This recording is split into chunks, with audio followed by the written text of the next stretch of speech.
Barangkali Anda bertanya, telah tetap dalam sebuah hadis dari Rasulullah sallallahu alaihi wasallam di mana beliau bersabda, menuntut ilmu itu fardu ain, fardu atas setiap muslim. Talabul ilmi faridatun ala kulli muslim.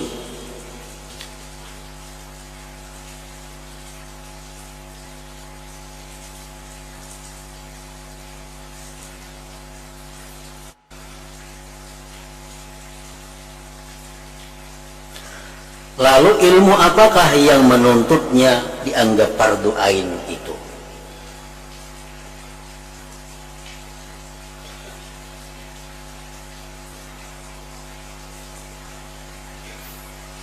Ada orang yang bertakun, talabul ilmi itu kalimatnya mudzakkar, faridatun itu muannas. Artinya mubtadanya mudzakkar, kenapa habarnya muannas? Maulah Zaidun qa'imatun, maulah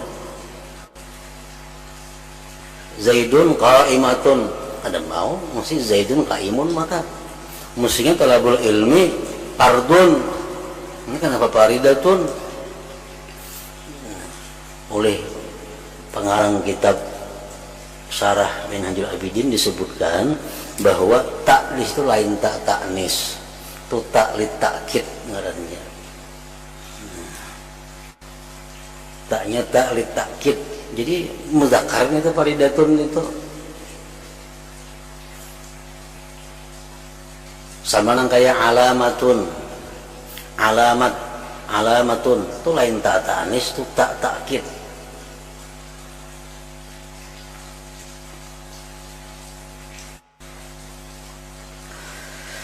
Menuntut ilmu fardu atas tiap-tiap muslim.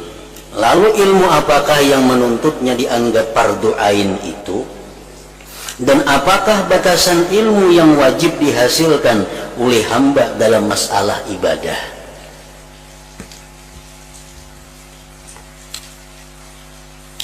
Ketahuilah bahwa ilmu yang fardu menuntutnya itu secara keseluruhan ada 3, yaitu ilmu tauhid, 2 ilmu sirri, ilmu yang berhubungan dengan gerak hati, dan 3 ilmu syariah. Itu fardu ain. Tiap-tiap orang, laki-laki, bini-bini, wajib menuntut ilmu yang 3 itu. Kada ada kecualinya, asal ini normal orangnya. Nah, adapun batas kewajiban mempelajari 3 ilmu ini adalah sebagai berikut. 1, dari ilmu tauhid. Ilmu tauhid itu ada nang kitabnya 4-5 lembar tamat. Ada nang mungkin 100 halaman. Ada nang mungkin 200 halaman. Ada sampai berjilid-jilid. Seapa nang kita wajib belajar ilmu tauhid itu? Ingat mana kewajiban kita menuntut ilmu tauhid? Nah, sekadar bisa mengetahui pokok-pokok agama, bahwa engkau mempunyai Tuhan yang maha mengetahui, alim, maha kuasa, qadir, berkehendak, muridun, hidup, hayyun, dan berfirman, mutakallimun, mendengar, sami'un, dan melihat, basirun, maha asa, wahidun, tanpa ada yang menyekutuinya. Lagi pula mempunyai sifat-sifat kesempurnaan, bersih dari sifat kekurangan dan kemusnahan, bersih dari tanda-tanda kebaruan, kebaharuan, menyendiri dengan sifat kidam dari setiap yang baharu. Nah, itu cukup sudah ilmu tauhid, di situ belajar. Allah Ta'ala aku ada punya Tuhan, namanya Allah. Dia bersifat mengetahui, bersifat kuasa, bersifat berkehendak, bersifat hidup, bersifat berkata-kata, bersifat mendengar, bersifat melihat. Esa, tunggal satu, tidak ada yang menyekutuinya. Lagi pula mempunyai segala sifat kesempurnaan dan bersih daripada sifat kekurangan dan kemusnahan. Cukup sudah nggak situ ilmu tauhid belajar.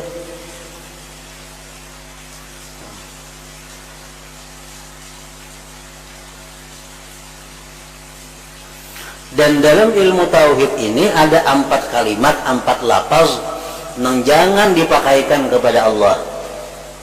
Pertama, kaifa, jangan main-main lawan kaifa. Kayak apa yo Allah tuh nak ada boleh. Pertama, yang jangan ditujukan kepada Allah, kaifa, bagaimana? Kayak apa Allah maulah kayak ini? Kayak apa Allah tuh ada kada bertampak? Kayak apa Allah melihat kada bermata? Nah, jangan kayak apa itu. Jadi kalimat yang jangan sekali-kali ditujukan kepada Allah, pertama kaifa, bagaimana? Yang kedua, kalimat yang jangan diarahkan kepada Allah, mata, kapan? Kapan, apabila Allah Ta'ala itu adanya, apabila ini, apabila itu. Nah, kalimat apabila jangan ditujukan kepada Allah, karena Allah Maha Suci terkait dengan masa. Sebab Allah sudah ada sebelum masa itu ada.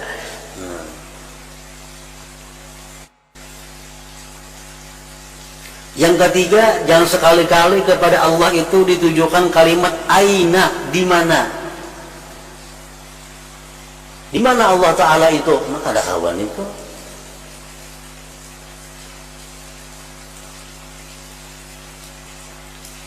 Allah Ta'ala itu ada pokoknya. Di mana? Menempatkan di atas, berarti kita mengurangi kemuliaan Allah, kesucian Allah. Kenapa?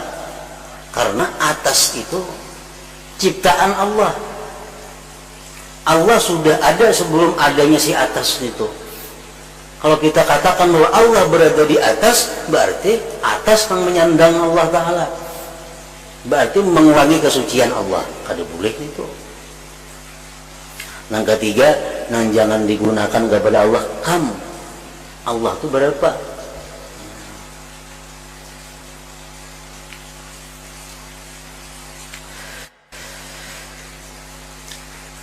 Juga mengerti bahwa Nabi Muhammad sallallahu alaihi wasallam adalah hamba Allah dan utusannya yang benar. Yang benar pula semua apa yang beliau terangkan mengenai akhirat. Kemudian ada tanda sunnah Rasulullah yang mesti Anda ketahui. Hati-hati jangan sampai Anda membuat bid'ah dalam agama Allah tanpa berdasar Al-Quran atau asar hadis Nabi atau perkataan para sahabat beliau. Urusan agama kita kada boleh maulah, karena ada ketentuannya.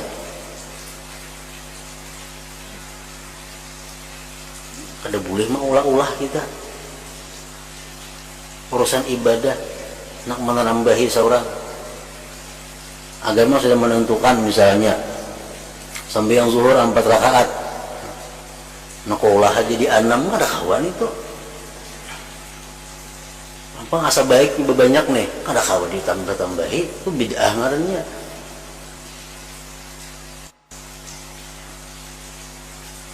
Yang bisa mengakibatkan Anda berada dalam kedudukan yang mengkhawatirkan di hadapan Allah.